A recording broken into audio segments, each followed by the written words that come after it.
Nítido. Muy bien, entonces vamos ahora para empezar. Señor, gracias por este día que tú nos regalas. Gracias por tu inmenso amor, tu inmensa misericordia. Gracias, Señor, porque tú nos permites un día más reunirnos, Señor, para poder leer tu palabra, para poder estudiarla, para poder aprender y crecer, Señor, en conjunto con hermanos que también tienen esa misma pasión, esas mismas ganas, Señor, de conocerte más a ti y de poder, a través de tu palabra y el estudio de la misma, poder vivirla, Señor. Te pido, Padre, que a todo el que no ha entrado o no puede entrar el día de hoy, Señor, que tú también lo bendigas por igual, que tú sigas poniendo en nosotros el querer como el hacer, Señor, y a esas personas también que ellos puedan seguir adelante, Padre, en su caminar contigo, Señor, y así como para nosotros, y que todo eso pueda servir como una motivación para seguir arraigado en tu palabra, Señor. Pedimos que el día de hoy tú abras nuestros corazones y nuestras mentes para entender más tu palabra y poder amarla y amarte a ti. Te lo pedimos en el nombre de Jesús. Amén. Muy bien. Bien. Muy bien. Ok, hay una buena cantidad de personas ya y vamos a empezar. Muy bien, entonces el día de hoy tenemos el capítulo 2 de Filipenses. Ay, tenía la claridad muy bajita. Hoy tenemos el capítulo 2 de Filipenses. ¿Qué libro estamos estudiando? Filipenses. Muy bien. La semana pasada era el capítulo 1 y ese se extendió muchísimo, duramos más de lo normal, pero fue un capítulo muy interesante, tocamos temas muy buenos acerca de, al principio hablamos de si la salvación se perdía o no, y al final, o como ya en el medio y al final, hablamos de qué significaba realmente vivir para Cristo y qué significaba que morir sea ganancia y que vivir sea y que el vivir sea Cristo. ¿Qué se refería Pablo con eso? Esos eran como los, digamos, puntos clave del capítulo de ayer. Pero es increíble como en Filipenses, no hay un solo capítulo donde no se toque un tema, digamos, increíblemente profundo para nuestra fe y preciado para nosotros. O sea, yo realmente estoy dando este modo de introducción un poquito, pero antes de yo elegir el libro para poder ponerlo en la votación, yo no quería poner Filipenses, yo creo que yo le contaba en la introducción, porque yo pensaba que era un libro muy básico, que todo el mundo entendía. Y lo digo por mí misma, porque yo decía, dije, ay, no, ¿para qué vamos a estudiar Filipenses? Como que eso es algo que ya todo el mundo sabe. Pero a través del estudio, y hoy preparando el estudio, mientras yo lo estudio para poder prepararlo, me doy cuenta que hay muchísimas cosas, verdades básicas, pero cosas que yo no la había visto de la forma en como nosotros la estamos estudiando aquí. Como que el hecho de que la estudiemos de nuevo, cosas tan básicas, nos obligan a verlo de otra perspectiva y nos obligan a verlo de una forma en que nunca lo hemos visto y de una manera más profunda. Entonces, el día de hoy vamos a tocar varios temas que son súper interesantes y el capítulo 2 de hecho, tiene como el centro del libro entero. O sea, al final del estudio nosotros vamos a ver un video de Bible Project que resume el libro entero, ¿verdad? Pero entonces en ese video habla de cómo en el capítulo 2 hay un poema, hay un cierto tipo de poema, que es como la centralización del libro entero. Y eso está aquí en este capítulo y lo vamos a ver más adelante. Y en este capítulo en específico, o sea, el día de hoy vamos a desglosar y especificar versículo por versículo de ese pasaje. Está muy interesante, entonces, nada, eso fue un poquito una introducción de eso y vamos a empezar. Muy bien, entonces la división del capítulo es, vieron que hay varias divisiones, pero no es tan largo, o sea, tiene 30 versículos y los últimos versículos son como acerca de Timoteo, Epafrodito y ese tipo de cosas. Pero bien, dice, ¿cómo quiere Pablo que los filipenses vivan los unos con los otros? Ah, lean ustedes. Ok, la primera división, ¿cómo quiere Pablo que los filipenses vivan los unos con los otros? ¿Quién puede leer el B? Cami, dale. Jesús, el ejemplo definitivo de humanidad. Amén. ¿Quién me puede leerse? Dale, dale. Jesús, el ejemplo definitivo de exaltación después de humillarse. Muy bien. D.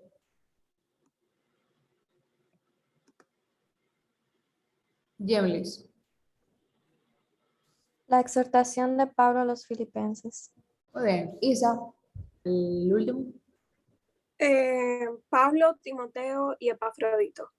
Nítido, muchas gracias. Yo se lo pongo a leer para que ustedes también estén atentos y podamos todos participar. Pero sí, esta es la división del libro en términos del comentario bíblico, porque nosotros sabemos, yo le explicaba la semana pasada, estoy tratando de ver si mi Biblia está por ahí, le explicaba la semana pasada que la Biblia lo divide en cierto tipo, tiene división, o sea, ustedes ven que a veces tiene como titulito, pero el comentario bíblico lo divide de una manera un poco más específica y eso es lo que estamos viendo aquí. Les recuerdo que es el comentario bíblico en During Word y está online y de ahí sacamos la mayoría o casi todo el material. Y lo que hacemos aquí es explicarlo y profundizar. Ok, vamos a empezar yo entonces con el primer versículo de Filipenses 2. Ok, entonces, vamos a ver. Yo quisiera primero leer los últimos pasajes de Filipenses 1 para ver cómo se conectan con Filipenses 2. ¿Quién me puede leer los últimos pasajes de Filipenses 1? Ok, Leslie, como ya participó, dale, Mark. Léeme los últimos pasajes de Filipenses 1. Ah, pero, o sea, no lo que está ahí. Lo que está ahí, Amalia. Ah, sí, pero yo le Mark, que lo lea y después tú lees el otro. Ah, está bien. Tú lees el de Filipenses 2. Pero Mark, léeme lo último de Filipenses 1. Ah, ok. Por tanto, si hay algún... Eso es verdad. No, no, no. Los últimos pasajes de Filipenses 1. O sea, estamos en Filipenses 2. Pero yo dije leer un poco de Filipenses 1 para ver cómo se conecta. Ah, ok. Espérate. Del 27 en Filipenses 1. Filipenses 1, Chipié 27. un poquito, I'm sorry. Del 27. Ah, del 27 en adelante. Ok. Solamente compórtense de una manera digna del Evangelio de Cristo. De modo que ya sea que vaya a verlos o que permanezca ausente, pueda ver que ustedes están firmes en un mismo espíritu, luchando unánimes por la fe del Evangelio. De ninguna manera estén atemorizados por sus adversarios, lo cual es señal de perdición para ellos, pero de salvación para ustedes. Y esto de Dios, porque a ustedes se les ha concedido, por amor de Cristo, no solo creer en Él, sino también sufrir por Él, teniendo el mismo conflicto que vieron en mí y que ahora oyen que está en mí. Muy bien, perfecto. Entonces, les dale con el versículo 1 de Filipenses 2. Por tanto, si hay algún estímulo en Cristo, si hay algún consuelo de amor, si hay alguna comunión del Espíritu, si hay algún afecto y compasión, ¿hay algún estímulo en pertenecer a Cristo? ¿Existe algún consuelo en su amor? ¿Tenemos en conjunto alguna comunión en el Espíritu? ¿Tienen ustedes un corazón tierno y compasivo? Ok, so lo que tú leíste fue el versículo 1 en dos diferentes versiones. Ah, ya, sí. Me di cuenta. Exacto. Pero te vamos a ver por qué yo lo puse en dos diferentes versiones. De la NBLA, que digamos como la más fidedigna o como que la mejor traducida, se puede decir, lo que nosotros entendemos. Y la NTV es un poquito más como simple y como llana para nosotros entender. Pero vamos a ver por qué es importante ahora. Entonces, ¿quién me puede leer si la explicación de si hay alguna? O sea, en esta parte, por tanto, si hay algún estímulo en Cristo, ¿qué significa eso? Si hay alguna. ¿Quién me lo puede leer? Dale, Roja. Ok, si hay alguna, este introduce el fundamento de la exhortación de Pablo para la unidad, la humildad y el amor entre los creyentes. La idea es que si los cristianos filipenses han recibido las cosas que él menciona, entonces ellos tienen una responsabilidad de hacer lo que él está a punto de describir. Exacto. Entonces, lo explico un chingo eso mejor. Es como que él lo está poniendo en esta forma, o sea, diciendo, si hay alguna, si ustedes lo tienen, y entonces vamos a ver que claramente esas son cosas que nosotros debemos de tener, entonces ustedes tienen que hacerlo. Es como un preámbulo para cosas que ustedes tienen que hacer. ¿Entienden? Entonces, Roy, léame de nuevo si hay alguna consolación en Cristo aquí abajo. Ok, si hay alguna consolación en Cristo. Pablo mencionó esta como una pregunta retórica, sabiendo por supuesto que había una gran consolación en Cristo. Cada cristiano debería de conocer la consolación de Cristo. Lucas 2:25 dice que uno de los títulos de Jesús como el Mesías es la consolación de Israel. Pablo pudo decir en 2 Corintios 1:5, porque de la manera que abunda en nosotros las aflicciones de Cristo, así abunda también por el mismo Cristo nuestra consolación. En 2 de Tesalonicenses 2:16, Pablo dice que Dios nos amó y nos dio consolación eterna y buena esperanza por gracia. Por supuesto que hay consolación en Cristo. Perfecto. Entonces, aquí lo que estoy diciendo es que estamos abriendo con preguntas retóricas. Y yo le digo porque era interesante ver las dos traducciones, porque aquí en la NBLA no lo vemos como una pregunta. O sea, por tanto, si hay algún estímulo en Cristo, si hay algún consuelo de amor. Pero entonces Pablo lo presenta como algo retórico. Nosotros sabemos cuando algo es retórico, es como nosotros sabemos ya la respuesta. Es como una pregunta al aire, nosotros sabiendo la respuesta. Entonces, si hay alguna consolación en Cristo, es una forma de decir, por ejemplo, ¿hay alguna consolación? ¿Existe algún consuelo de su amor? Pablo sabe que existe una respuesta para eso, no es como que Pablo no sabe. O sea, cuando nosotros nos referimos a esto, tal vez esto sea un poco obvio de explicar, pero nos da un mejor entendimiento de la tonalidad de Pablo. No es que él no entiende, no es que él no sabe si hay algún consuelo en Cristo, obviamente él lo sabe, pero él le pregunta eso, como ya dijimos ahorita, para que ellos se respondan, sí, sí hay. Ah, ok, pues vamos a hacer esto. ¿Entienden? Entonces, vamos a ver eso acá. Seguimos con el mismo versículo. Miren todo lo que se puede sacar de un solo versículo. Estamos en el primer versículo. Ok, ¿quién me puede leer acá arriba la palabra consuelo? Dale, Isa. La palabra consuelo en este pasaje es la antigua palabra griega para paraklesis. La idea detrás de esta palabra para consuelo en el Nuevo Testamento es siempre más que una dulce simpatía. Esta tiene la idea de dar fuerzas, de ayudar, de hacer fuerte. La idea detrás de esta palabra es comunicada por la palabra en latín para consuelo, fortis, el cual también significa valiente. El amor de Dios en nuestro amor nos hace fuertes y nos hace valientes. Por supuesto que hay consuelo de amor. Amén, gracias. Entonces, esa parte se refiere a este versículo, si hay algún consuelo de su amor. ¿Existe algún consuelo en su amor? Entonces, aquí habla de que la palabra consuelo en el griego y en el latín se refiere a cosas relacionadas con valentía, fuerza, no simplemente como algo ameno, algo como, así como, no débil, pero como que simple como consuelo, si nosotros no lo relacionamos normalmente con palabras como fuerte o valiente, etc. Entonces, voy a leer aquí. Pero bien, comunión es la antigua palabra griega, koinonia. Nosotros seguramente le hemos escuchado eso. Al principio nosotros hablábamos de como el hecho de que estemos estudiando la palabra así en Zoom con varias personas es una forma de comunión, por eso decimos como estudiar la Biblia en comunidad. Y viene de la palabra griega koinonia, que esto significa el compartir las cosas en común. ¿Qué estamos compartiendo nosotros? Bueno, el amor y la pasión por la palabra. Nosotros compartimos vida con el Espíritu de Dios, el cual no conocíamos. Nos estamos refiriendo por si acaso a esta parte del versículo, si hay alguna comunión del Espíritu. Nosotros compartimos vida con el Espíritu de Dios, el cual no conocíamos antes. El Espíritu Santo llena, guía y se mueve en nuestras vidas de una manera poderosa y preciosa. Por supuesto que hay comunión en el Espíritu. Vemos como cada comentario termina diciendo, por supuesto que hay consuelo de amor, por supuesto que existe comunión del Espíritu, porque eso es como la respuesta de la pregunta retórica. Entonces, si algún afecto entrañable, si alguna misericordia. David, ¿tú quieres leerlo? Que vi que tú levantaste, yo no sé si fue que se te quedó. Fue que se me quedó, pero yo puedo leerlo. A ver, dale. Ok. Si hay algún afecto entrañable, si hay alguna misericordia. Pablo menciona estas cosas de manera que nos sugiere que estas deben de ser partes obvias de la experiencia cristiana. Exacto. Entonces, muchas gracias, Rafa. Entonces, aquí es interesante notar cómo nosotros al principio vemos como preguntas retóricas, como cosas que son obvias, que sí existen, sí hay consuelo en el Señor, sí hay consuelo de amor, sí hay estímulo en Cristo, sí hay comunión en el Espíritu, o sea, es obvio que una iglesia, por ejemplo, tenga comunión en el Espíritu, pero después te dice, si algún afecto y compasión, si algún afecto entrañable, si alguna misericordia. Aquí dice afecto y compasión, aquí misericordia son sinónimos. Aquí dice, por ejemplo, tienen ustedes un corazón tierno y compasivo.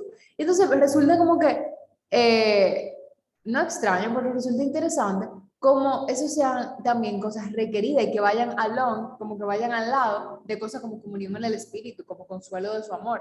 El hecho de que tengamos un corazón tierno y compasivo resulta tan importante para Pablo. Es interesante verlo. Y no solamente importante, Pablo asume que nosotros tenemos un corazón tierno y compasivo. Y eso resulta hasta algo confrontador de nosotros. Nosotros tenemos un espíritu, un corazón tierno y compasivo. Deberíamos de tenerlo para lo que Pablo va a decir ahora. Entonces, bien. ¿Quién me lee acá?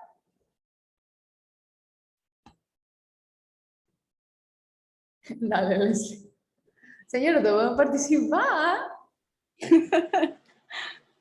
Ok. Hagan completo mi gozo, siendo del mismo sentir, conservando el mismo amor, unidos en espíritu, dedicados a un mismo propósito. No hagan nada por egoísmo o por vanagloria, sino que con actitud humilde cada uno de ustedes considere al otro como más importante que a sí mismo, no buscando cada uno sus propios intereses, sino más bien los intereses de los demás.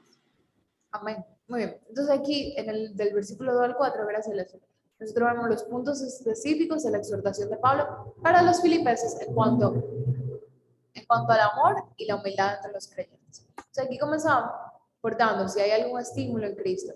Es chulo, por ejemplo, perdón que haga paréntesis, es chulo ver el significado de los versículos así como versículo por versículo, que sé yo qué, pero hay que acordarnos que todo tiene un contexto y todo es un mismo pasaje, no podemos separarlo de esa forma. Lo separamos aquí para entenderlo mejor, pero sabemos que todo es un mismo pasaje. Entonces, si Pablo comienza diciendo, por tanto, si hay algún estímulo en Cristo, si hay algún consuelo de amor, si hay alguna comunión del Espíritu, si hay algún afecto y compasión, ¿y qué dice acá entonces? Hagan completo mi gozo, siendo del mismo sentir, conservando el mismo amor, unidos en espíritu, dedicados a un mismo propósito. Y vemos mucha unión, mucha unión, mucha unión, mucha unión. Y acá, cuando dice completad mi gozo, ¿quién me lo puede leer? Alicia misma. Yo lo puedo leer. Dale, Isabela. Y después Camila, vale, después. Dale, Isa. Completad mi gozo, ¿verdad? Ajá. Eso, completad mi gozo. Esto habla de una petición personal. Parte de la razón por la cual Pablo quería que los filipenses prestaran oído a su palabra era porque ellos debían de saber que haría feliz al apóstol que fundó su iglesia. Amén. O sea, aquí no vemos como que nada, digamos, profundamente teológico, lo que sea. Completen mi gozo, o sea, háganme feliz, como que Pablo diciendo, como que háganme feliz en esta, como que, por favor, complázcanme y completen mi gozo. Ayúdenme a ver esto realizado para yo ser feliz, ¿verdad? Y no es un gozo egoísta, simplemente el gozo de Pablo es un tema, digamos, que Filipenses se abarca mucho, nosotros lo vimos en el capítulo 1 y lo vamos a seguir viendo. Entonces, sí, y después dice, aquí yo no tengo ninguna aclaración para este versículo, esta parte del versículo, pero dice, siendo del mismo sentir, conservando el mismo amor, unidos en espíritu, dedicados a un mismo propósito. Y aquí básicamente es la importancia que Pablo le da a la unión en la iglesia. Y eso es algo que yo he aprendido con el tiempo. Lo importante que es la unión en la iglesia, pero no porque o sea, obviamente porque la palabra lo dice, pero porque uno lo ve, que si en la iglesia no hay unión, si en la iglesia no hay un mismo amor, no estamos unidos en espíritu, no estamos dedicados a un mismo propósito en una iglesia, no hay forma de que salga para adelante, no hay forma de que nada se haga si la iglesia no tiene un mismo sentido. Y yo no me refiero a tu iglesia, a la iglesia que tú estás, ni Pablo se refiere, por ejemplo, aquí se refería en el caso específico de los filipenses, pero cuando nosotros lo leemos, Pablo no se estaba refiriendo pensando en mente, no, porque a la IBI, no, porque a mi iglesia se llama, por ejemplo, Berea. No, cuando habla de iglesia, habla de todos nosotros somos la iglesia. Entonces, nosotros todos tenemos que estar unidos. Entonces, el hecho de que esto, por ejemplo, que estamos haciendo acá, yo lo repito mucho, es una forma de estar unidos en un mismo amor. El hecho de estudiar su palabra es un mismo propósito. ¿Cuál es nuestro propósito? Aprendamos al Señor. Entonces, es un ejemplo de ello. Ok, Camila, léame, nada hagáis por contienda por vanagloria. Nada hagáis por contienda o por vanagloria. Este es el primer paso para este tipo de unidad. En la carne, nosotros en común nos sentimos motivados por la contienda o la vanagloria. Ok, perfecto. Ok, entonces, está poniendo en contraste cómo nosotros debemos ser en el espíritu, siendo el mismo sentir, conservando el mismo amor, unido en espíritu. Y después dice, nada hagáis por contienda por vanagloria, porque nuestra carne lo que nos une es la contienda y la vanagloria. Y es interesante eso, ¿cierto? Y realmente nadie puede negar que eso es lo que caracteriza al ser humano, la contienda y la vanagloria, 100%. Yo voy a leer esto acá, dice, los antiguos griegos consideraban a la humildad un defecto y no una virtud. Es interesante. La idea pagana y secular de la humanidad es asertividad propia, el imponer la voluntad de uno sobre los demás. Cuando alguien se inclinado hacia los demás, este lo hacía por compulsión, por lo que su acción era vergonzosa. La idea, la idea ética cristiana de la humildad no puede ser alcanzada por la mente secular. Esta falta de tierra espiritual. Dale, Isa. Que me pareció muy interesante eso, porque yo siento que ahora la sociedad se está como regresando a esa idea de lo antiguo griego, porque ahora mismo eso es como mucho de lo que se predica, como que si tú tomas en cuenta los deseos de los demás por encima de lo tuyo, entonces eso es que tú no te aprecias, tú no tienes autoestima, tú no te valoras, tú primero, después los demás y así. Sí, totalmente, muy interesante eso. Y increíble también verlo como lo pone en contraposición con la idea, el amor propio. Se deriva muchas cosas de la idea del amor propio, gracias a eso.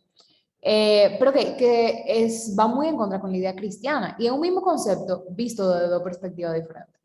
La humildad en la vida cristiana se ve como Jesús la modeló y es algo que nosotros vamos a ver en el pasaje más adelante.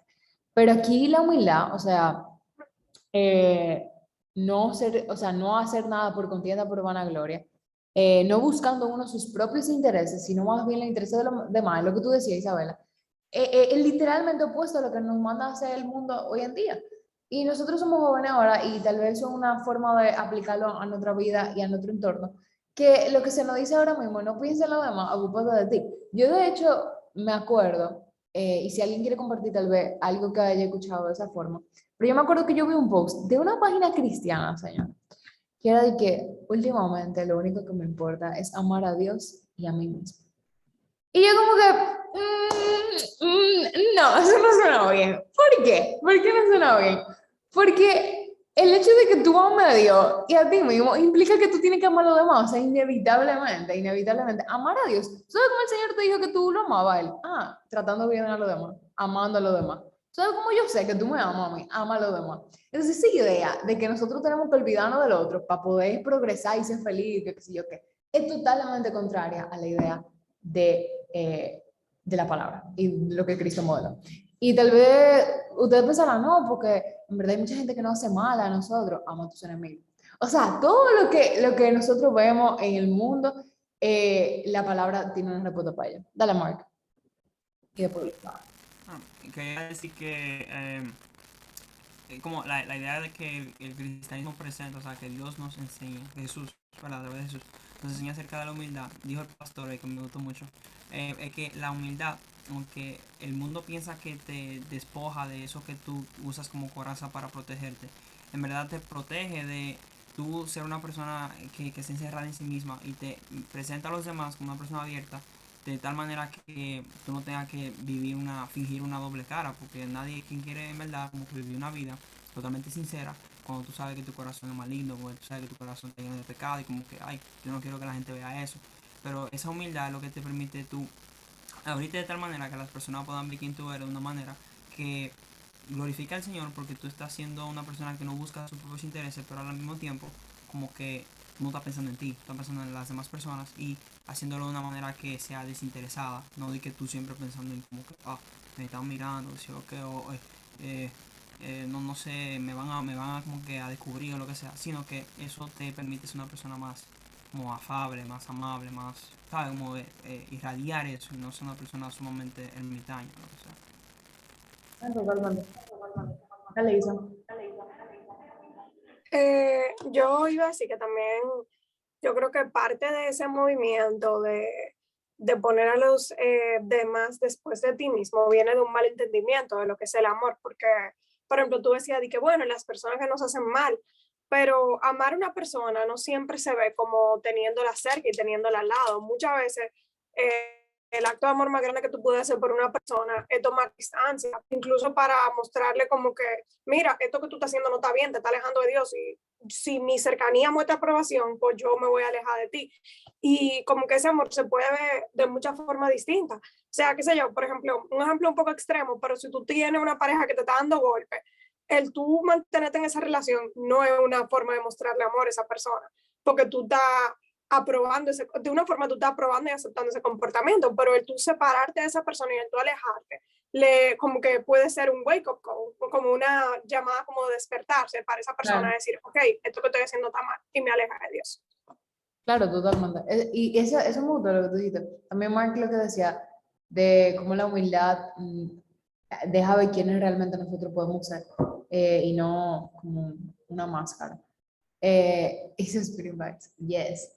Y esa perspectiva de cómo ve el amor cambia totalmente. O sea, y lo increíble es que el Señor no la modela. O sea, Jesús nos enseña cómo realmente se veía el amor. Y lo que pasa es que nosotros vemos el amor a través, o sea, no nosotros, pero tal vez el mundo ve el amor a través de cómo el mundo nos lo presenta. Entonces, muchas veces nosotros creemos que el amor se ve de esta forma, de esta forma y de esta forma. Y cuando no se ve de esta forma, pues nosotros decimos, bueno, eso no, entonces no es amor. Y, por ejemplo, en Corintios, toda la característica que habla, si nosotros lo aplicamos a personas que no hacen el mal, es lo mismo que decía Isa. Entonces, sí, muy interesante esa parte. Bien, continuamos. Bien. Ay, pues yo no leí algo, perdón. Okay. El apóstol sabía que para crear concordia necesitamos primero engendrar humildad. Los hombres nos riñen cuando sus ambiciones han llegado a su fin. Me pareció interesante la frase porque dice que Pablo sabía que crear concordia, que para crear concordia nosotros teníamos que primero engendrar humildad. O sea, nosotros necesitábamos la humildad para que la concordia no fuera, o como que para los pleitos no fuera una opción. Entonces, ¿por qué? Y después dice, ¿por qué? Porque el hombre nos riñe, o sea, el hombre no pelean cuando sus ambiciones han llegado a su fin. Y nosotros podemos dar un ejemplo clarísimo de lo que pasa en el mundo a través de eso. Líderes, misma persona que nosotros tenemos cerca de nosotros. Cuando no hay ambiciones, cuando no hay algo que le esté nublando la vista, cuando no tienen vanagloria, no hay egoísmo. Entonces no hay por qué pelear por eso. O sea, no hay, no, la razón de por la cual pelear se va. Dale, José. Me acabo de acordar de un versículo que está en Santiago, aquí los Team Santiago Support, que dice precisamente que los hombres tienen riñas entre ellos porque desean más de lo que pueden tener. O sea, piden pero no están contentos, reciben y como sea no están contentos. ¿Y por qué es esto? Bueno, porque tienen ambiciones desmedidas. Entonces, como que traje ese versículo como para dar soporte a este argumento de los hombres no riñen cuando sus ambiciones han llegado a su fin. Yo creo que es muy real que cuando uno pone sus ambiciones, por así decirlo, en perspectiva, o sea, lo que uno quiere en perspectiva, y uno dice, porque, o sea, yo siempre me voy por otro lado, pero el punto es, señores, que tener ambiciones en un sentido estricto de la palabra no necesariamente está mal. El problema es cuando uno tiene ambiciones desmedidas que le pasan por encima a los intereses de los demás, y ahí es donde viene el conflicto. Entonces, no es que si tú tienes cierta ambición de llegar a cierto lugar, tú estás mal porque tú deseas eso. El punto es que si tú llevas a cabo, o sea, si tú tienes en mente llevar a cabo cualquier cosa con el tal de cumplir esa ambición, muchas veces eso va a implicar pasarle por encima a muchas personas y hacerle daño a otros. Entonces, eso trae discordia. Cuando todos los hombres en un grupo o una comunidad determinada tienen ambiciones propias y no se fijan en los intereses de los demás, pues ni modo, obviamente no va a haber concordia. Entonces, cuando esas ambiciones son puestas en perspectiva de los intereses de la comunidad, entonces creo que ahí sí que puede haber concordia, como lo dice Spurgeon. Totalmente. Dale, Isa.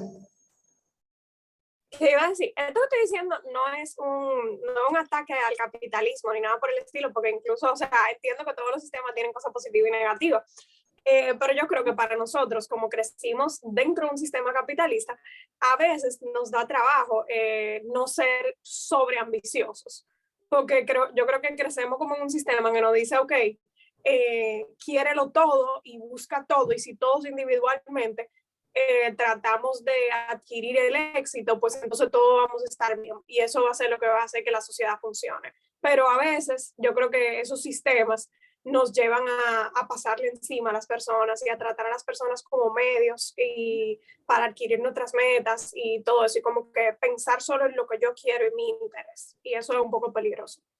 Sí, totalmente. Y interesante cómo se devuelve al mismo punto de no buscando cada uno sus propios intereses, sino más bien los intereses de los demás. O sea, las ambiciones crean que nosotros solamente buscamos nuestros intereses y que veamos a la persona como no importante.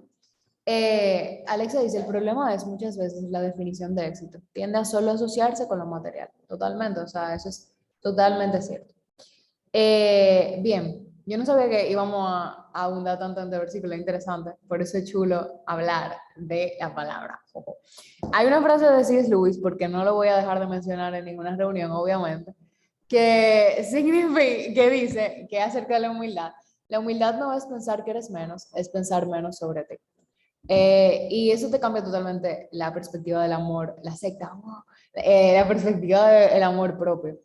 Cuando yo comencé a investigar acerca del amor propio y todo ese tipo de cosas, que la humildad no significa que tú vas a pensar menos de ti, o sea, no es como que ay, yo soy una estúpida, fea, idiota, no sirvo para nada. No, no pensar tanto en ti, tú no eres la última cosa, no hay por qué estar pensando tanto en ti, no se va a acabar el mundo si tú no piensas, ay, ¿cómo soy? ¿Cómo me veo? ¿Cómo me visto? ¿Cómo hago esto? Que sí, que.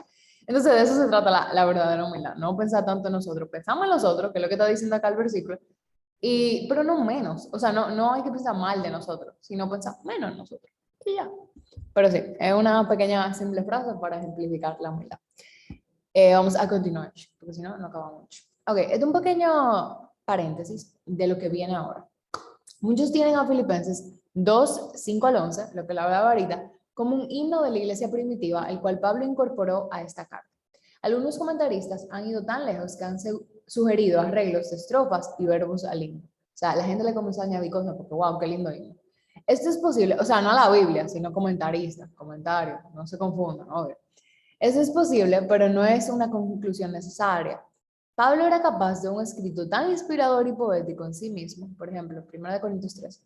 Por algunas razones que examinaremos después, este pasaje es conocido como el pasaje kenosis. Y después, cuando yo leí eso, yo estaba como que, ¿qué rayo kenosis? Obviamente.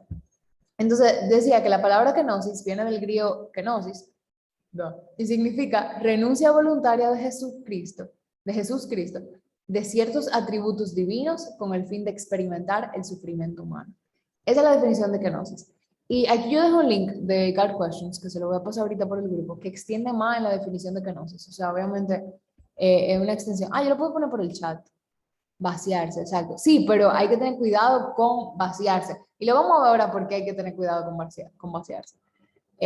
Voy a poner el link acá, en el chat, para que ustedes lo tengan ahí.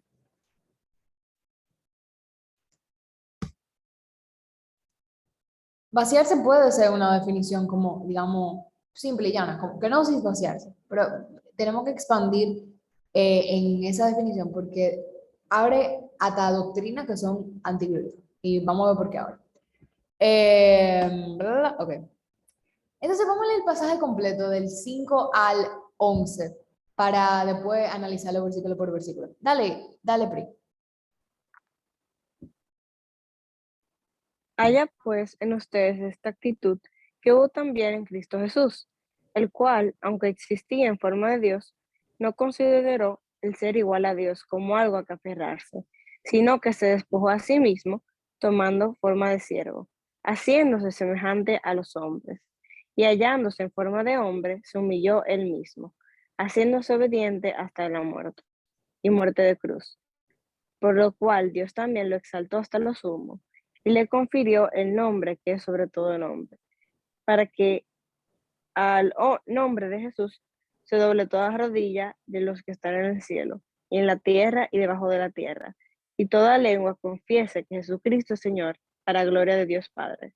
Amén. Entonces, yo creo que si ustedes tienen un tiempo en la iglesia, ustedes han escuchado este versículo 1.000.000 de veces. Mil. La parte de no escatimos el igual a Dios, hasta en la Biblia hay una canción que siendo en forma de Dios, rey de toda la creación, de siervo se vistió, bla, bla, bla. Entonces, no bla, bla, bla, pero no.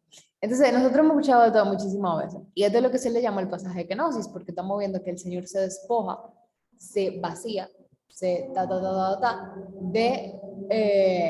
lo que estamos viendo aquí, y lo vamos a decir ahora. José dijo algo en el chat, que era lo que yo me refería, como que Cristo no era divino. Exacto, lo vamos a ampliar ahora más. ¿A qué se refiere eso? Pero ok, vamos por versículo. ¿Quién me puede leer el versículo 5? Pablo aplica esta lección antes de que la firme. Dale, Camila. Pablo aplica esta lección antes de que la afirme. ¿Sigo? Sí, dale, léelo. Ok. Haya pues en ustedes esta actitud que hubo también en Cristo Jesús.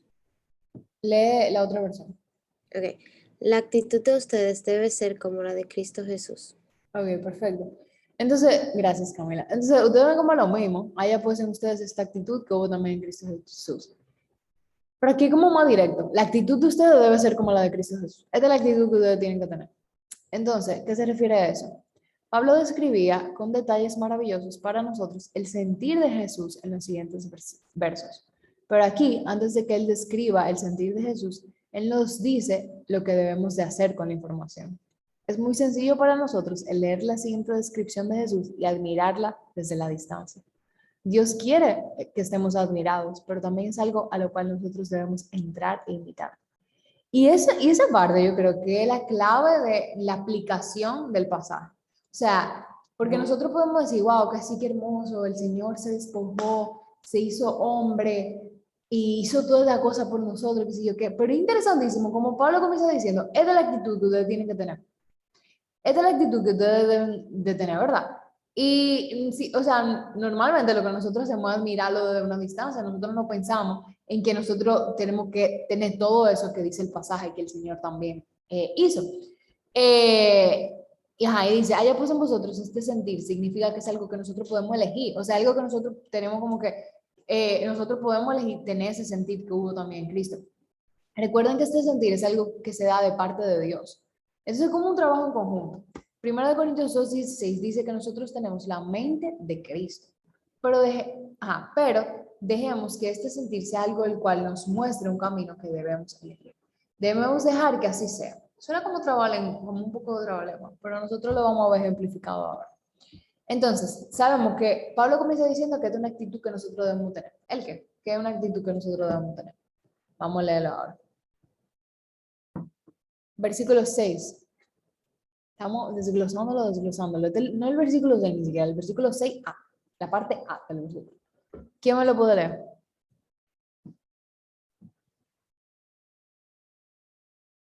Dale, Leslie.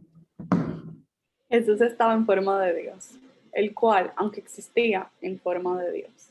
Ok, léeme esta parte, la solita. En forma de Dios. Esto describe la existencia de Jesús antes de que se hiciera carne. Debemos de recordar que Jesús no comenzó su existencia en el pesebre de Belén, sino que es Dios eterno. Siendo. Esto es del antiguo verbo griego uparchein, el cual describe eso, en el cual un hombre está en su propia esencia, el cual no se puede cambiar. Esto describe esa parte de un hombre, el cual en cualquier circunstancia permanece igual. Okay. Leo esto. No, dame un segundo. Ahora. Ok. Entonces, en forma de Dios, ¿qué significa eso? O sea, el cual existía en forma de Dios. Nosotros ahí ya está afirmando la Trinidad. O sea, 100% sabemos, y la deidad del Señor, 100% sabemos que Jesús era Dios. Tumbando cualquier otro pensamiento antibíblico de que Jesús no era Dios. Aunque existía en forma de Dios, Jesús existía desde antes de nacer en el mundo. O sea, no era que Jesús comenzó, como dice ahí, a existir cuando él nació de María. No, no. Él existía en forma de Dios desde antes. Y la palabra siendo, aquí esta parte me parece interesante, porque en algunos versículos, okay. En algunos versículos, no en algunos versículos, en otra versión dice, siendo en forma de Dios. O sea, nosotros lo hemos escuchado todo el tiempo.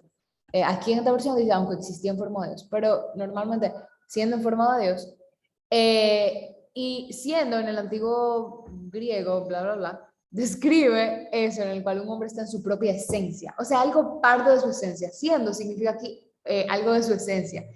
En cualquier circunstancia permanece igual. Y voy a leer, léeme aquí Leslie, y después yo leo esto acá. Léeme aquí, el comentario de West. Okay.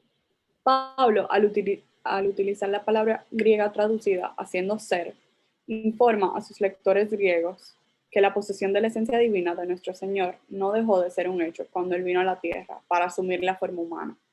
Esta palabra por sí sola es suficiente para refutar el reclamo moderno de que nuestro Señor se vació a sí mismo de su deidad cuando Él se convirtió en un hombre.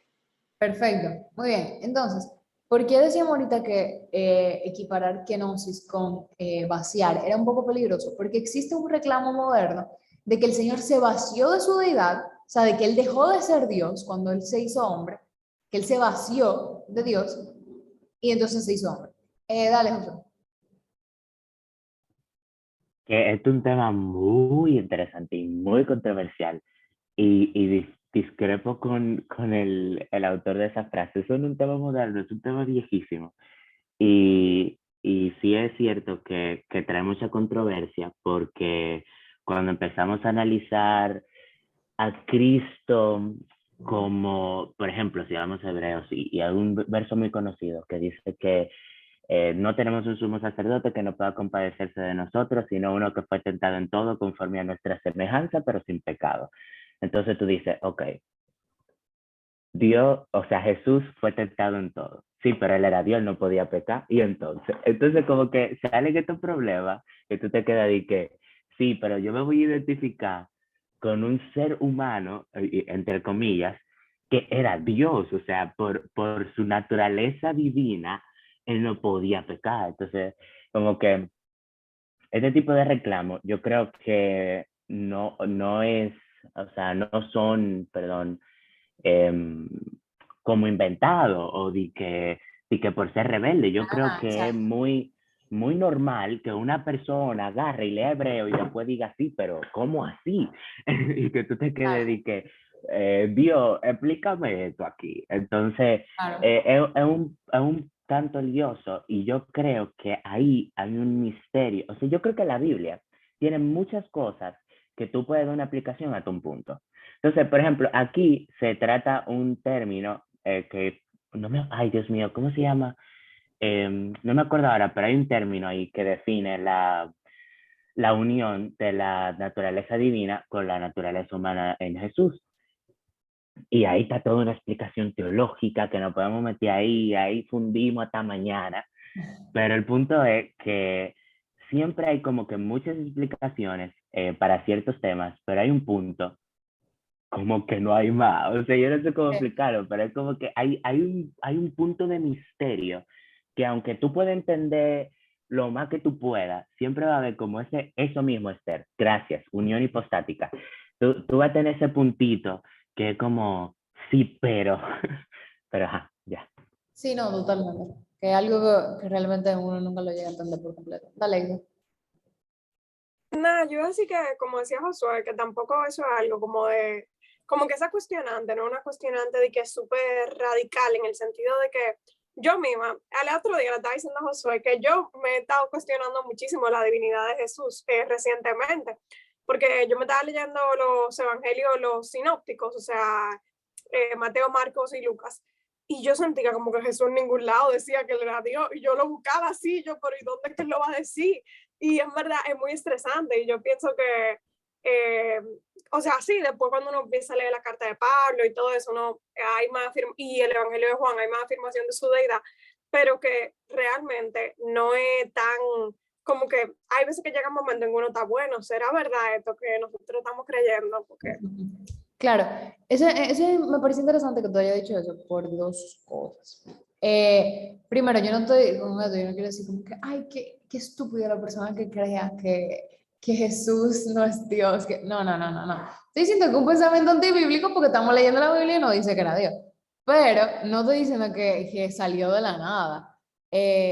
O sea, obviamente la gente puede tener ese entendimiento.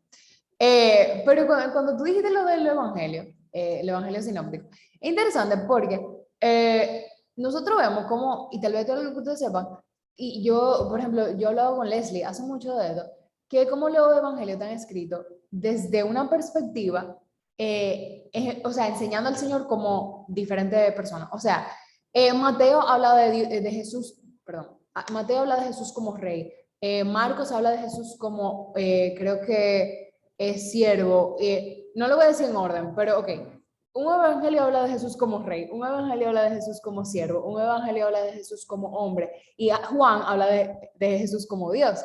Entonces, como nosotros entendemos que el evangelio tenían diferente propósito para las personas a las que fueron escritos y por quién lo escribió, o sea, dependía, por ejemplo, Lucas lo escribió de una manera detallada porque él era doctor y se puso a investigar más. Marcos es un libro que no pasa de que nada o sea, no pasa como que nada pasivo, sino como que el libro de Marcos es y esto, y esto, y esto, y esto, y pasó esto. El libro más corto, porque siempre está pasando algo.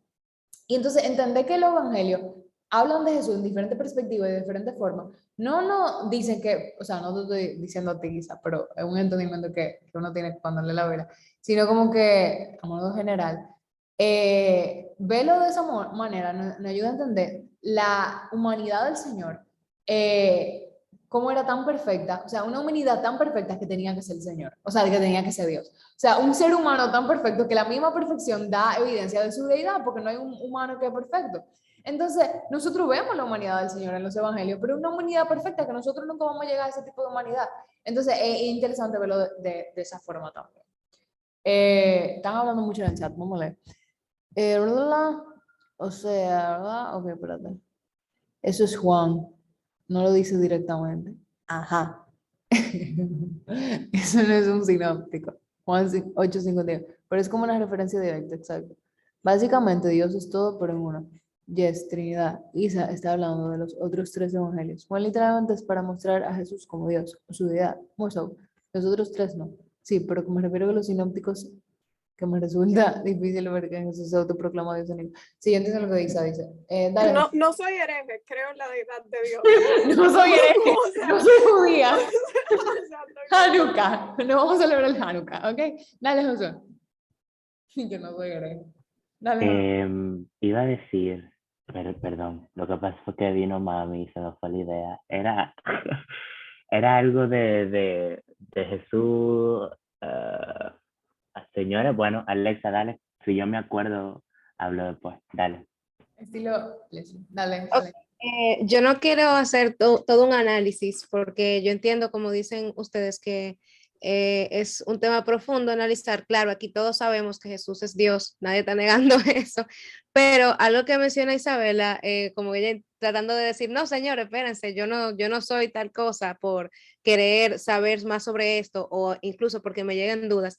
Y eso es algo muy normal en los creyentes y a veces personas te dicen como que, oye, ¿cómo estás dudando de eso? O cómo tú, eso es demasiado, como que tú eres hasta cuestionan tu cristianismo por eso. Y hacer preguntas no está mal. Yo solo quería decir como que dudar de esas cosas o incluso de a veces hasta la existencia de Dios son cosas necesarias porque uno tiene que saber por qué cree las cosas, porque el cristianismo no es una fe completamente ciega. Se supone que uno tiene razón para confiar en algo, para creer en algo. Y parte de eso es investigar y hacerse las preguntas en algún momento. Entonces, solo quería decir eso, como que si alguno también tiene alguna duda existencial, eso no es a lo que se ataca, es a lo que se debe conversar y tampoco es que tú tienes que dudar tu cristianismo por eso. Claro, totalmente. ¿Tú sabes cuánto yo dudé cuando yo leí el Antiguo Testamento? No. De acuerdo contigo, Alexa, 100%. De hecho, a veces es hasta bueno dudar y cuestionar porque nos lleva a buscar las bases que dan soporte a nuestra fe. Tener una fe luego de cuestionarse, o sea, una fe luego de ser cuestionada es mucho más robusta que una fe que no se ha cuestionado anteriormente, porque se le buscan argumentos que den soporte a eso que uno cree. Y lo que iba a decir era que este tema de la divinidad de Jesús, creo, sí, o sea, es muy importante y todo lo demás, pero creo que muchas veces hay gente que cree que lo entiende, pero no lo entiende. Y pecamos muchas veces de cuando hablamos, y creo que pasa con muchos cristianos, cuando hablamos, poner a Jesús como solo humano y no entender que también era Dios. Y yo creo que esto es muy importante porque hay muchísima gente, o sea, cristianos así en conversaciones o cuando hablan de ciertas cosas, que tú no ves por parte que creen que Jesús es Dios. Y yo creo que el hecho de que Jesús es Dios es sumamente central, porque yo no sé si lo vamos a tocar más adelante, pero el hecho de que Jesús sea Dios le da el valor infinito al sacrificio que Jesús hizo, que de otro modo no lo tuviera. Entonces, y bueno, por muchas otras cosas más, empezando por el tema de la Trinidad también, que es sumamente central al Evangelio. Entonces, el tema de que Jesús es Dios, creo que es muy importante que nosotros lo tengamos como base y que sepamos que Él era tanto Dios, o sea, 100% Dios, como dicen, y 100% hombre. Y aunque sea muy difícil de entender, es así. Y como que debemos siempre tener eso en mente. Sí, totalmente. Y tú dijiste, vamos a ver si lo vemos. Lo vamos a ver, porque Pablo no se queda ahí. O sea, Pablo lo sigue hablando. Y justo con lo que dice acá, dice forma. O sea, cuando dice en forma de Dios, ¿qué rayos significa en forma de Dios? Aunque existía en forma de Dios. Esto se traduce de la antigua palabra griega. A mí me encanta cuando en los comentarios salta con la palabra griega. Me da una satisfacción enorme, lo digo como algo personal. ¿Por qué? Pues yo siento que estoy aprendiendo, pues yo siento que no estoy leyendo cosas de que opiné tal cosa, como que, ay no, yo creo que la palabra dice, no, esto lo dice, y ya, y es así. Entonces me gusta. Entonces dice, esto se traduce de la antigua palabra griega de morfe, no la marca de maquillaje. Esta siempre indica una forma a la cual, ¿verdad? Ya si se lo hubiera gustado a Dashi. Ok. Esta siempre indica una forma la cual verdadera y enteramente expresa el ser que está debajo de esto. La palabra significa el ser que tiene una igualdad con Dios. Expositor es un comentarista. Morfe es la forma esencial, el cual nunca se altera. O sea, ok, lo voy a explicar ahora, ¿verdad? Esquema es la forma exterior, el cual cambia de tiempo en tiempo y de circunstancia en circunstancia. ¿Qué quiere decir esto? Que en forma de Dios, o sea, la palabra griega morfe, ellos la entendían como la esencia de algo. Nosotros tal vez no la entendemos de esa forma. Nosotros no lo entendemos de esa manera. Cuando hablamos de forma, nosotros pensamos en algo físico. Nosotros pensamos como que, ok, ¿de qué tiene forma este vaso? De cilindro. Ok, eso se puede cambiar porque yo puedo desbaratar el vaso y después va a tener otra forma. Pero en la palabra griega se está refiriendo en forma de Dios, era que era la forma esencial, algo que nunca se altera, es como la esencia de algo. Y la palabra que se usaba para referirse a una forma física era esquema. Y interesante saber eso, porque yéndose al griego, yéndose al original, entendemos entonces por qué o a qué se refiere Pablo. Muy bien. Entonces, vamos a ver ahora. Ok.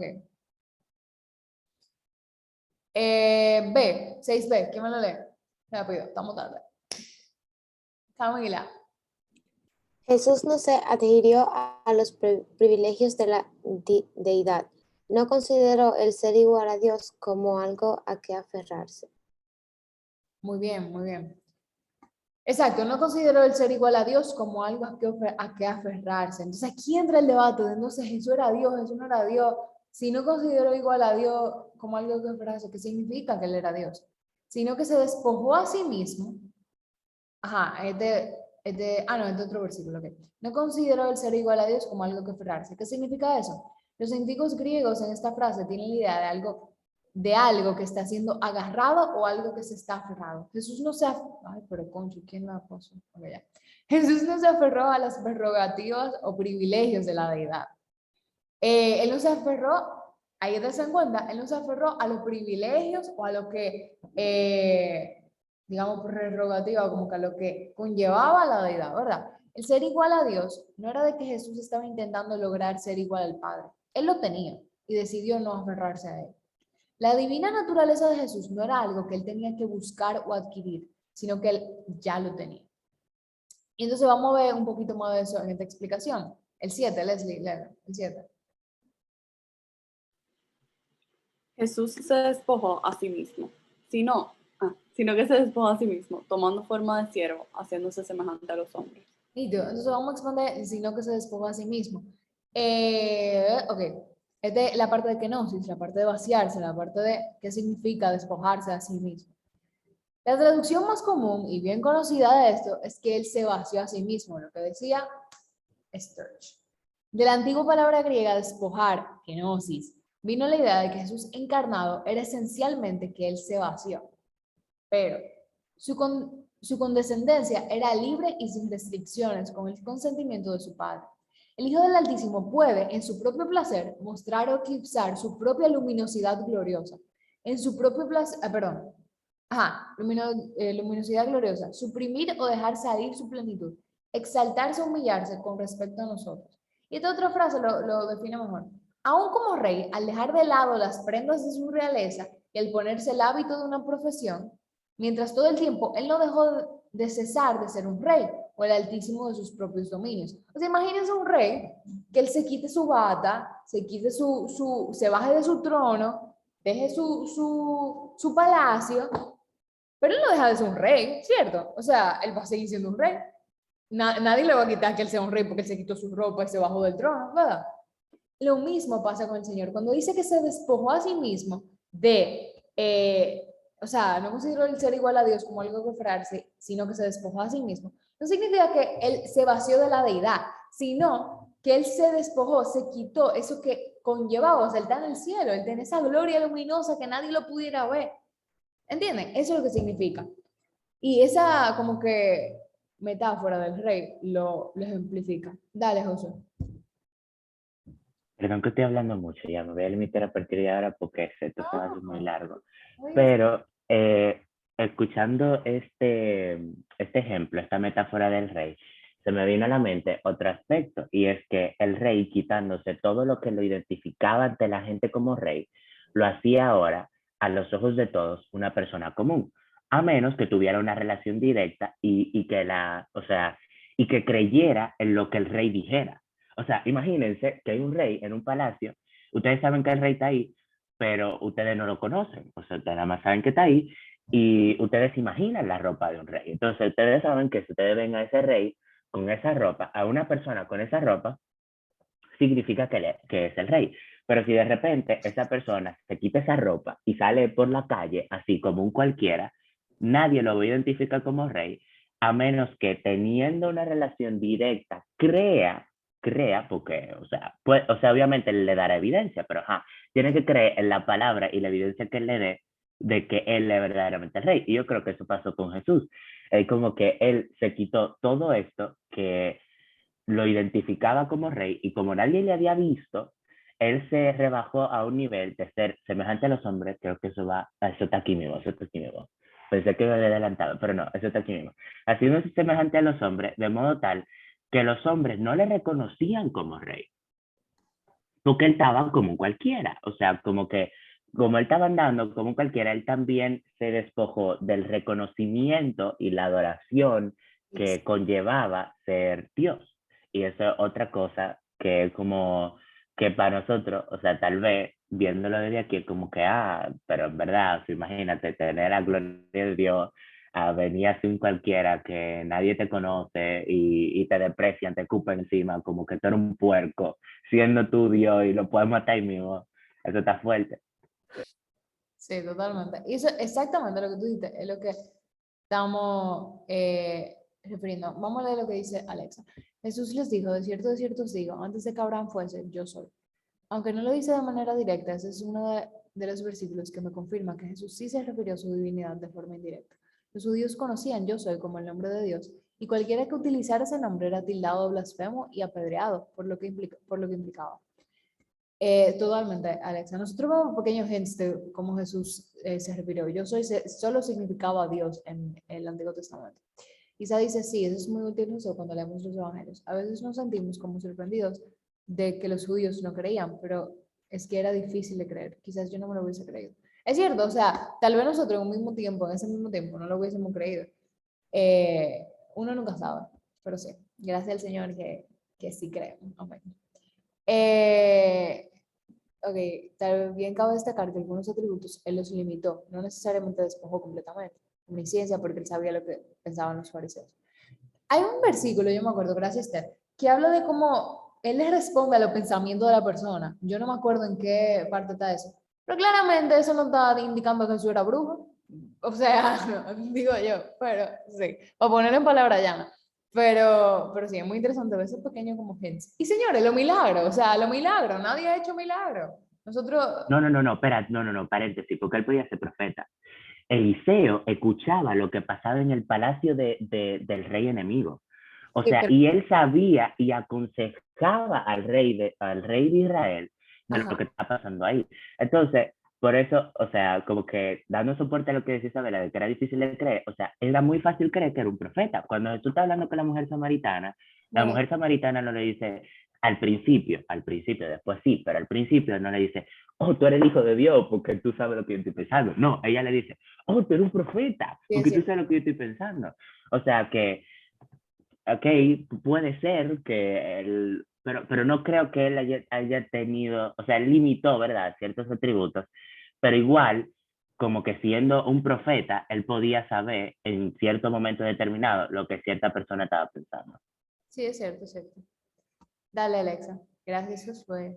Sí, yo también quiero decir que Josué tiene razón en ese punto y también Esther, que es muy interesante lo que ella dice, porque es cierto que él limitó, no se despojó completamente de todos, porque un ejemplo que fue el que ella planteó, la omnisciencia, es cierto que algunos profetas eran bendecidos como esa capacidad que el Señor le daba para hacer ese milagro de escuchar o de saber o de interpretar o todo eso.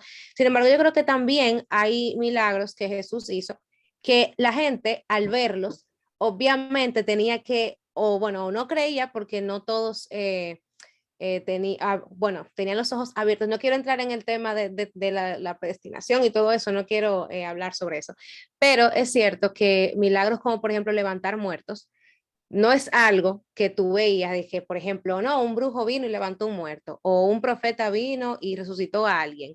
Yo creo que eso de ese poder que Jesús mostró de decidir entre la vida y la muerte, era algo directamente vinculado con ser Dios, con el Mesías, como que era un milagro que la gente veía y decía, oye, pero eso no es un simple profeta, eso no es un simple vino y está predicando.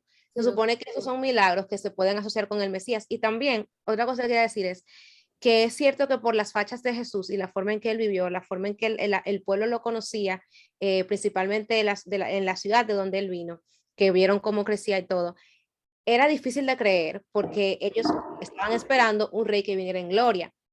Sin embargo, muchos olvidaron también el mismo Isaías 53, que es de como que las profecías más claras de cómo Jesús en realidad iba a venir, cómo el Mesías realmente iba a venir. Y la gente como que perdió eso de vista, porque si uno ahora se pone a leer Isaías 53, uno se da cuenta de que toda esa forma de humildad en que vino el Mesías, de pobreza, de rechazo, de todo lo que uno no asocia con un rey, con un Mesías, era precisamente lo que ya se había dicho desde antes y cómo iba a pasar. Entonces la gente estaba más envuelta en ver poder material, poder terrenal, y se olvidaron de que ya se había profetizado cómo es que el Mesías iba a venir. Entonces, es cierto, no se puede juzgar completamente porque uno es humano y como que yo también dudo de que si yo hubiese visto a Jesús en ese tiempo, lo primero que yo hubiese pensado, ay, mira, ese es el Mesías. No creo, pero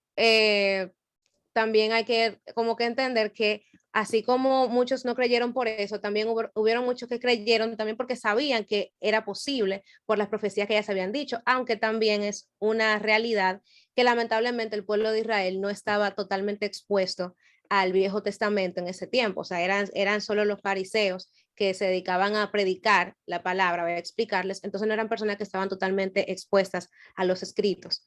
Entonces también eso pudo haber contribuido a que muchos no estaban como que totalmente conscientes de esas profecías que ya estaban en Isaías. Así que es un tema bien delicado y como dijo Amalia, agradecer que uno nació en este tiempo. Bueno. José dice algo de que Elías y Eliseo lo hicieron, para darle la palabra a Isa y Esther. Elías y Eliseo lo hicieron, Pedro lo hará. Yo creo que lo que Alexa se refiere cuando él resucitó muerto, que ellos lo pudieron hacer, Elías y Eliseo y Pablo o Pedro, qué sé yo. Pero había una autoridad con la que Jesús actuaba, que la misma persona cuestionaba de dónde que tú la sacas esa autoridad. O sea, y no era algo que ellos cuestionaban para los profetas, digo yo, o sea, reflexionando ahora en el momento, porque no es un tema que estamos estudiando, esos muertos se volvieron a morir. Jesús no volvió a morir, eso puede ser un punto. Pero, exacto, o sea, Jesús actuaba con una autoridad que nadie llegó a actuar así. Tú no ves ese tipo de acusaciones de autoridad en otra parte, digamos, de la palabra. Pero sí, dale, Isabel. Yo iba a decir que algo que también hay que tomar en cuenta cuando vemos el contexto en el que vino Cristo es que los judíos de ese tiempo no estaban esperando un Mesías como nosotros nos imaginamos cuando leemos en el Antiguo Testamento. O sea, los judíos del primer siglo, cuando vino Jesús, estaban esperando un Mesías político. Ellos no estaban esperando un Mesías que fuera el Hijo de Dios, y ellos no tenían ese entendimiento que nosotros tenemos de la Trinidad. No estoy diciendo que en el Antiguo Testamento no se apunte a eso, pero ellos no habían llegado a esa interpretación. Porque realmente, o sea, eso no lo justifica, obviamente, pero es muy fácil interpretar la Biblia como nosotros lo hacemos ahora, porque ya tenemos el cumplimiento de la profecía, ya vimos cómo se cumple y tenemos a Jesús para interpretar a través de él. O sea, esa idea de que iba a haber un Mesías, que iba a ser el Hijo de Dios y que iba a ser una liberación espiritual, no era lo que los judíos estaban esperando. Ellos estaban esperando una liberación política. Incluso cuando vemos en los evangelios, cuando Jesús termina su ministerio, se ven versículos en el que los discípulos están como esperando y están como, ok, y los políticos, ¿cuándo es que viene? ¿Cuándo es que tú nos vas a liberar? Porque eso era lo que ellos estaban esperando. Y también algo que me parece curioso, pero realmente no sé por qué era así, que en algunos libros, algunos evangelios, por ejemplo en Mateo, se refleja mucho lo que le llaman el secreto del Mesías, que es como Jesús le decía a las personas, no le diga a nadie que yo soy el Hijo de Dios, no le diga como que te hice este milagro, pero cuidado, callado, no sé qué, que es súper interesante, como que porque Jesús estaba tratando como de mantener esto sin que la gente se diera cuenta, y hay muchas hipótesis, pero es interesante. Sí, totalmente. Eso me parece muy interesante también. Qué bonito cuando te habla y se dice, callado. Pero sí, dale usted. Ok, ¿el micrófono funciona? Sí. Ok.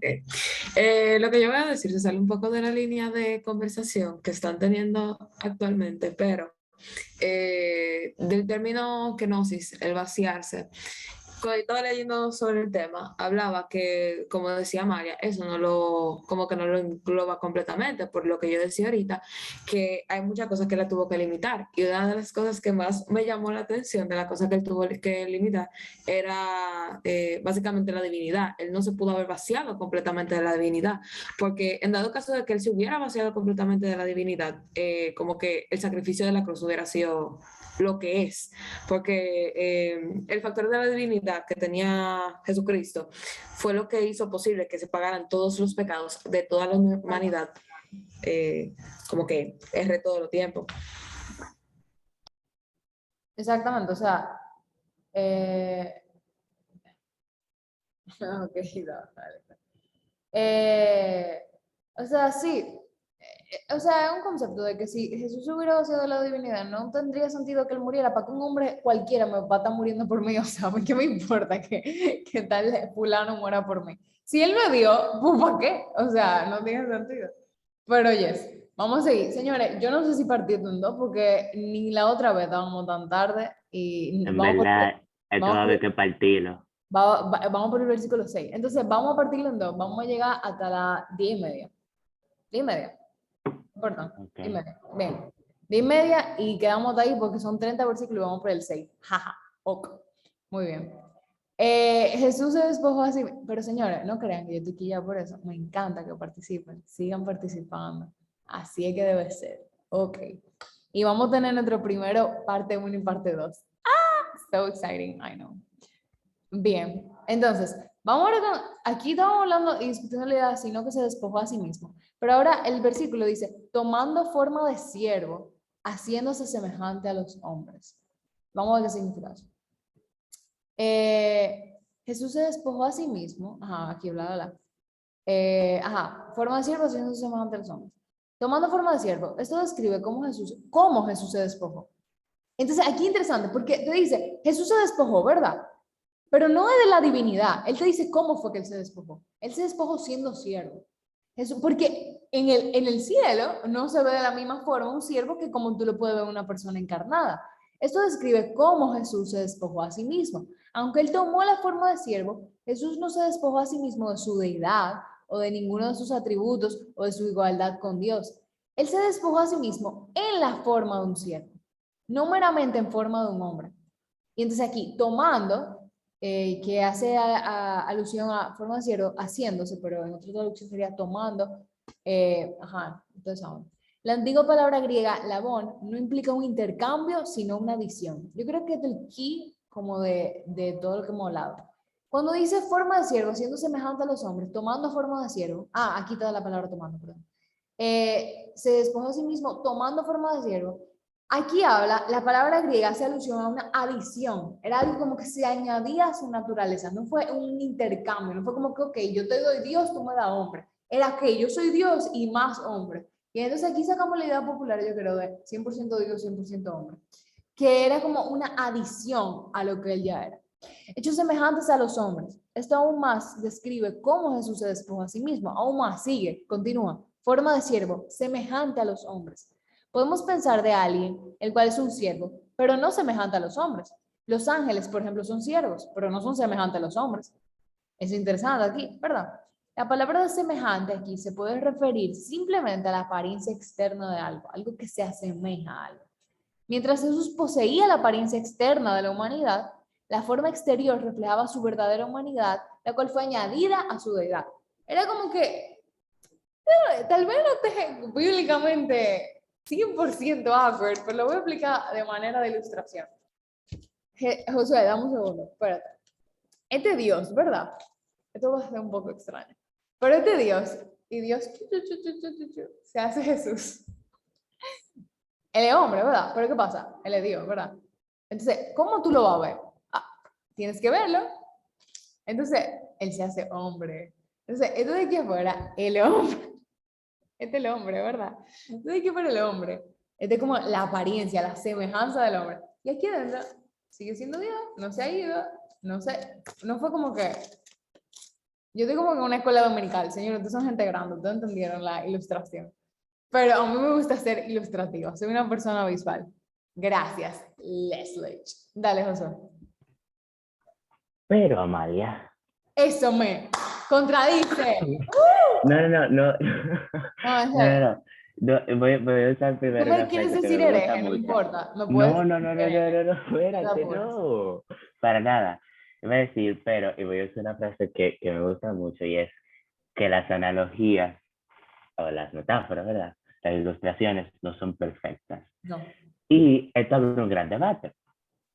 Y es, si solamente era lo de afuera, hombre, y lo de adentro era Dios, entonces Jesús tenía un alma humana, o sea, tenía personalidad humana, como que esto no estaba afuera, o sea, esta cosa no estaba afuera.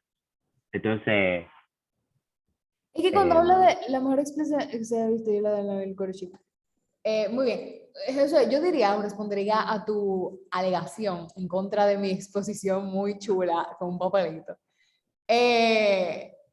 Lo que yo quise decir es que cuando dice afuera o semejanza, que sí o qué, yo creo que cuando habla de semejanza al hombre, a un nivel físico, un nivel de apariencia, nosotros podemos notar la personalidad de alguien, nosotros podemos saber, todas esas cosas son como, digamos, no enteramente físicas, la personalidad, por ejemplo, de alguien no es algo físico, pero sí son cosas semejantes a los hombres, o sea, ataca de nuevo el punto de Ok, pero mira, el asunto es que si Dios tenía, o sea, nosotros sabemos que el ser humano está compuesto de una parte espiritual y una parte física. La parte espiritual divide la cotapa tú te quieras, pero eso no es lo relevante ahora mismo. Si es tripartito, bipartito, el punto es que hay una parte espiritual y una parte física. Entonces, ¿cuál es el asunto o el debate aquí? Era, ¿la parte espiritual de Jesús era humana o era divina? Esa es la pregunta. Entonces, yo una vez hice un estudio de este tema, pero no me acuerdo mucho. Yo creo que el asunto era, y creo que esto va muy, muy de la mano con la expresión que tú mencionaste ahorita en el estudio, es que se adicionó a ser Dios. Entonces, quiere decir que él sí tenía, o sea, tanto la parte espiritual como física de hombre. Como que no solamente la carátula, por así decirlo, el exterior era de hombre, sino que también el interior era de hombre, adicionado a su deidad. O sea, es como que si tú le quitas la parte espiritual de hombre a Dios, Entonces tú no puedes decir que él es 100% hombre. Se cae inmediatamente eso, porque 100% hombre implica tener no solamente la parte física del hombre, sino también la parte espiritual del hombre, porque para Dios el hombre no es solamente la carátula, Él creó un hombre con una parte física y una parte espiritual. Ok, totalmente, pero una pregunta. Para fundir ya hasta que den la 10:30. Oye, una cosa. El espíritu, cuando tú hablas de espíritu de una persona, ya aquí estamos temas filosóficos, nos fuimos adelante, pero que cuando hablamos de espíritu de alguien, ¿no? ¿A qué tú te refieres cuando tú hablas de espíritu? Abuelo, Es la... espérate, perdón, sorry.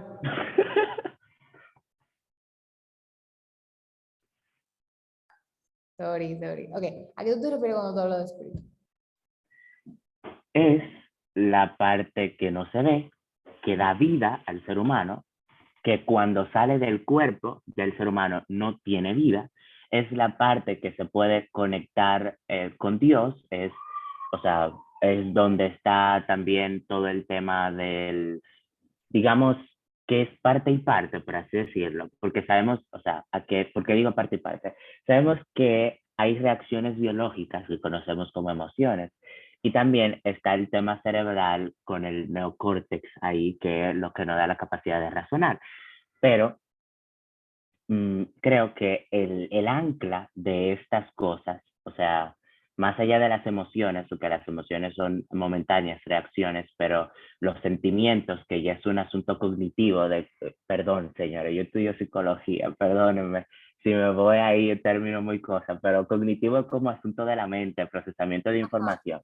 Entonces, los sentimientos es más como tú procesas esta emoción, y eso también tiene un efecto en cómo tú te comportas. Pues entonces, este tipo de cosas yo la asocio a la parte espiritual, porque no solamente es lo que pasa a nivel cerebral, sino que tiene cierto anclaje en esta parte que no se ve, que sí podemos comprender en parte, pero que tú no puedes manipular de que directamente. O sea, tú puedes manipular en parte de que, o sea, cierta parte del cerebro, pero tú no puedes de que manipular el espíritu de que directamente. Entonces, como es esta parte que no se ve, que nos da la habilidad de conectarnos con Dios, que nos da la habilidad de tener fe, Ajá. que nos da la habilidad de, en cierto sentido, razonar incluso ciertas cosas y sentir en el amplio espectro, más allá de las emociones.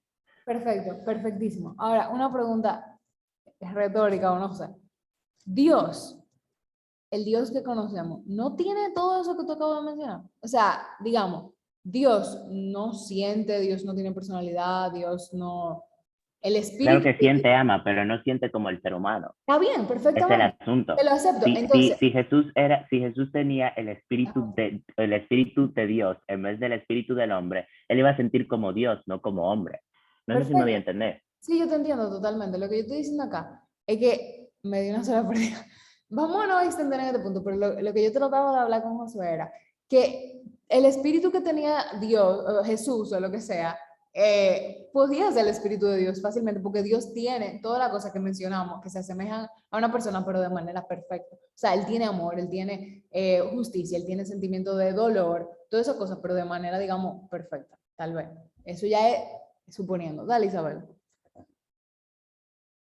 Yo iba a decir que, aunque yo no entiendo tan bien la Trinidad tampoco, tengo que entenderla mejor, pero yo creo que Jesús no tenía el mismo espíritu. O sea, yo entiendo lo que dice Josué, que yo creo que para poder decir que Jesús era 100% hombre, tenemos que decir que Jesús tenía un espíritu de hombre. Y yo no creo que el espíritu de los hombres sea literalmente el espíritu de Dios perfecciona. O sea, yo no creo que el espíritu de Dios sea literalmente el espíritu de los hombres perfeccionado. ¿Por qué? Porque Adán no era igual a Dios en el jardín del Edén. No era lo mismo. Dios era Dios y Adán era Adán. Y eran diferentes.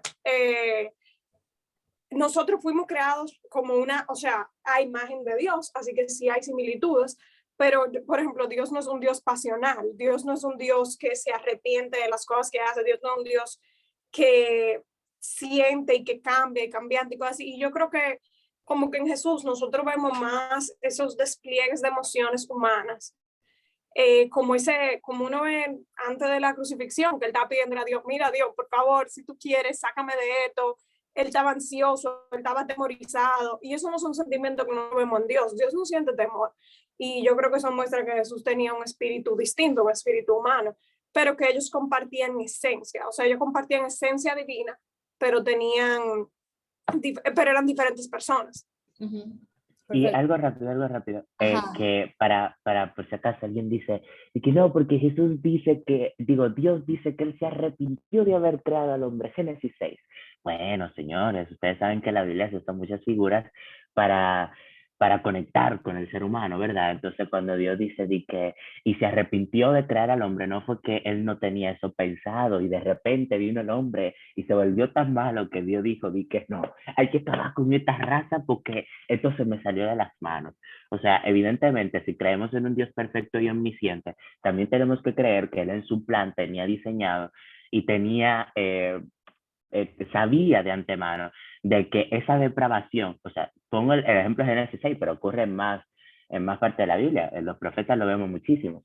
Entonces, Dios sabía de antemano que el hombre iba a pecar y que se iba a degenerar de tal modo que él iba a tener que mandar ese diluvio para acabar con la raza humana, exceptuando, digamos, 2 o 3. Entonces, sí, era simplemente hacer esa aclaración de que a veces la Biblia usa ciertas figuras y pone a Dios como un humano, creo que eso se llama antropomorfismo, que le adjudica, espera, esa era la palabra que tú estabas buscando. Termina con antropomorfismo, que es como que le adjudica características humanas a Dios para que nosotros podamos tener un mejor entendimiento de lo que Él quiere decir. Exactamente. Perfecto. Gracias por aclarar eso, porque es una muy Rápido. buena. Dale, Esther. Alexa. Ah, espérate, Esther había levantado la mano. Ah, ok. Dale, Esther. Yo no tenía la mano levantada, era que la tenía de ahorita, sorry. A ver, está bien. Dale, Alexa. Ok, rápidamente, no voy a extender, solo a decir que yo entiendo completamente como que cuando a veces a uno no le hace sentido asuntos de Dios, por ejemplo, la Trinidad o el mismo debate de Jesús siendo 100% Dios y 100% hombre, porque algo que me ayuda a mí a como hacer paz con estos conceptos de Dios es recordar que hay cosas que humanamente nosotros nunca vamos a poder entender. ¿Por qué? Porque tenemos un Dios que es todopoderoso, eterno y que es un agente externo a lo creado. Porque obviamente para poder crear tiene que ser alguien externo a lo que está creado. Entonces Dios no está sujeto a las leyes humanas, ni leyes físicas, ni leyes ni siquiera de la razón. Y hay cosas que no nos hacen sentido porque puede ser que humanamente no tengan sentido, como el mismo hecho de que un ser tenga 3 seres diferentes, la Trinidad, o que realmente entremos en el debate de que Jesús era 100% Dios, 100% hombre, y que como con un espíritu divino podía sentir como hombre, son conceptos que uno sí puede fundir para ver qué tanto el Señor les revela a uno y discutirlo entre nosotros, pero yo entiendo que por más que nosotros intentemos fundir y fundir, son cosas que todavía siguen en debate porque humanamente no vamos a poder entenderlas, porque son cosas que existen o que fueron posibles por el poder inimaginable de un Dios externo a la creación y a lo creado. Entonces es completamente válido que uno se plantee como que, mira, no me hace sentido, mira, vamos a debatir esto, no entiendo, porque precisamente nuestro conocimiento es limitado, y cuando yo digo limitado es que hay que entender que comparado con una mente ilimitada, es muchísimo lo que a nosotros nos falta para poder ni siquiera venir a entender la mitad de esos conceptos divinos. Entonces, es posible, claro, uno puede preguntarse y es válido porque supone que uno es humano, pero nuestra humanidad y nuestras limitaciones, entiendo que son conceptos que uno tiene que intentar entenderlos, sí, pero llegar al punto como que, ok, Señor, yo confío en ti y me voy a centrar en otros aspectos del mismo evangelio o de tu palabra para no invertir como que todo ese tiempo, porque realmente humanamente no voy a poder entenderlo, por lo menos en esta vida. Entonces, así es que yo por lo menos hago paz o me mantengo como pensando en eso cada vez que tengo esa duda existencial o cosas que se relacionan con estos debates que son muy interesantes, pero que para yo no volverme loca, lo digo porque también soy alguien que le gusta pensar mucho, para no volverme loca yo siempre pienso en eso y me ayuda. Muy bien, perfecto. Yo creo que es una buena idea de cierre. Josué, ¿tú quieres decir algo?